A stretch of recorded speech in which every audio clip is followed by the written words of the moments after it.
Hi, I'm Carrie Daniel with Gate College System, and I'm here with Brian Safdari. And today we are going to talk about the 3 types of aid that all parents must know about in order to not go broke paying for college. So Brian, what are the 3 types of aid? Awesome. Let's go into the 3. Number 1 is need-based financial aid. That's based on the financial aid forms you must submit. The second one is institutional merit. It's money that's provided to you by the institution, the college. The third one is merit aid, which is why I love how GATE brings that one into the picture to make sure we get the maximum amount of financial aid a parent would be eligible for. So we don't want to leave any money on the table. We don't want to leave things to chance and hope. So that's why we're going to dive in and talk about the 3 merit institutional need-based banks that the colleges have so that you can get almost a full ride in many cases if you know what you're doing.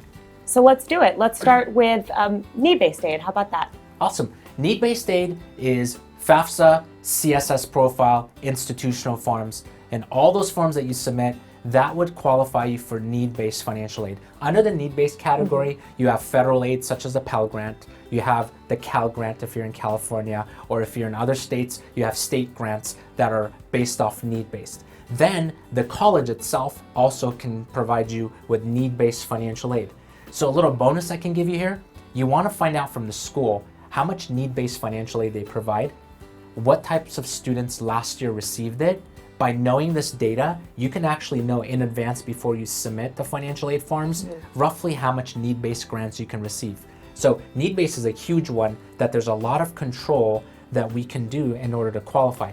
Let me give you an example. Last year I had a family, they make $96,000 a year in income. By the way, a mistake on the financial aid forms is adjusted gross income is important when you're submitting the financial aid forms. So let's talk about the income. The family makes $96,000 a year. They came to me and said, Brian, we want to get financial aid. We were told that we can get need-based grants. I said, sure, you might qualify for need-based grants, but let's not leave things to chance and hope. Let's go in and figure out how to position ourselves to get more need-based. So they live in California. Their top school is USC, and they're looking at other colleges in California. So what we did was we looked at the income. This is in the mid-year, I'm talking to the family.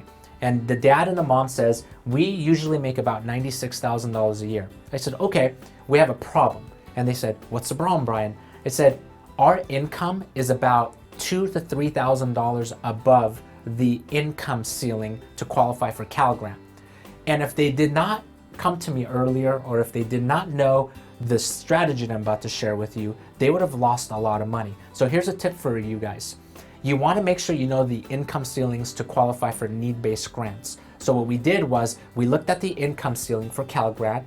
What we went through the tax returns, we realized that they were about $2,000 to $3,000 above.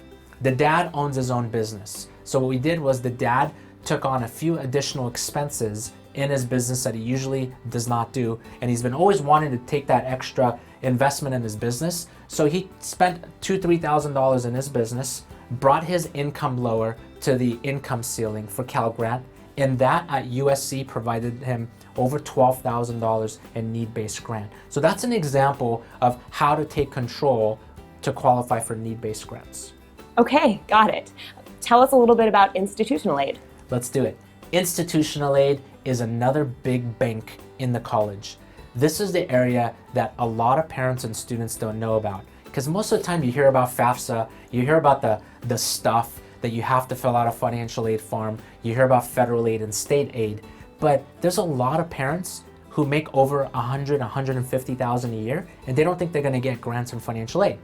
So what you want to do is you want to make sure that you understand that there's institutional aid that's provided by the college. You can make $250,000 a year, and the school, because college is a business, don't forget, college is a business, a very successful one, and you must understand how to play the game.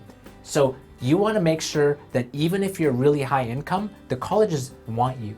They want you because they know that you might contribute back, you might become an alumni, you might stay in nicer dorms. So it's their way of saying, we want this income level family because our stats show that the higher income families actually spend more.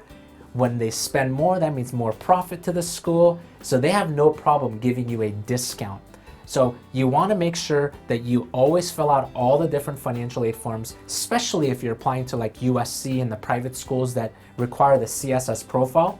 That's how you end up getting the institutional grants and scholarships that virtually is available to all income level families. Doesn't matter what your income is, doesn't matter what your assets are. It doesn't even matter what grades your student has. Let me give you one quick example of this.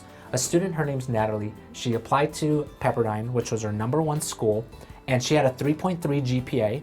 GPA was lower, and the dad said, well, we're Hispanic. Would that help? I said, Jose, if you're Hispanic, going to a Southern California school, I'm sorry, you're not considered a minority. You're not going to get scholarships because minority. So that was just his perception that maybe he can get some grants from the school. I said, let's do something different. Let's position you, because the student, Natalie, wanted to go into engineering. We submitted the forms, and because of that, Natalie's Hispanic, female, going into the engineering department. Because of that, the school said, we want more minorities in the engineering department. And because of that, we got $22,000 in free money every year, all because of that institutional positioning.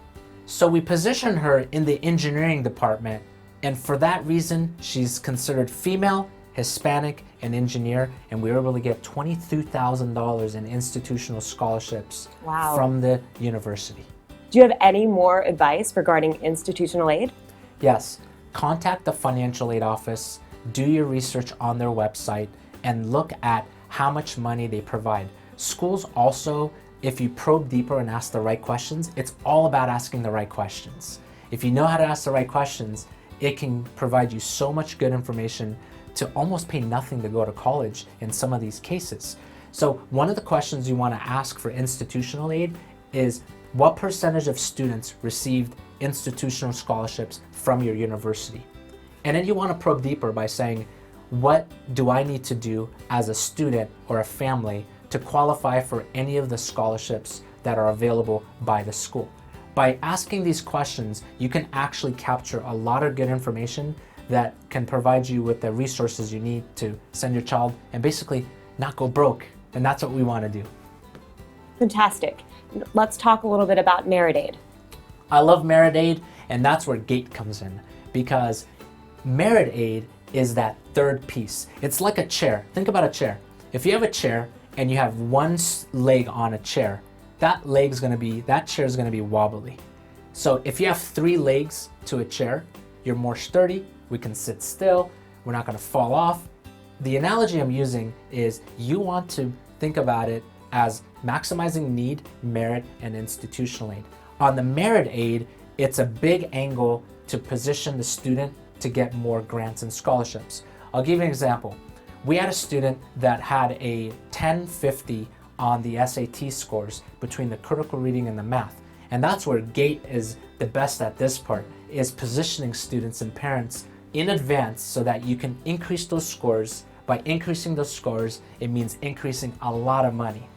So 200-point increase, allow that student to receive about $12,000 in a merit scholarship, all because understanding the nuances around merit scholarships. Right. So grades count, test scores count, the academic part of it is a huge part, and that's why I've positioned myself working with GATE, because I can't do the whole process, and it's like that chair. I need that extra leg to be able to help families so that we can maximize the aid and minimize the out-of-pocket costs so that parents can actually fund college and be able to focus on their retirement and not go broke. And all this preparation needs to start on the early side, right? The earlier you can start, the better. Again, that PPY system starting 2 years in advance, even on the merit side, specifically merit, parents should be starting in 8th and 9th grade.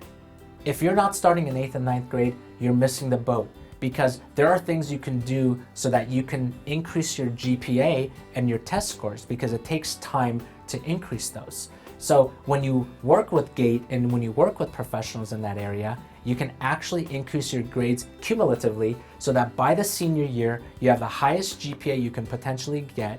You get the highest test scores, and that's how you bring that extra leg to give you more grants and financial aid in that merit category. We're so glad to have you on the team, Brian. Thank you. Thank you so much for being here today. And that's all for today with GATE, and we'll see you next time.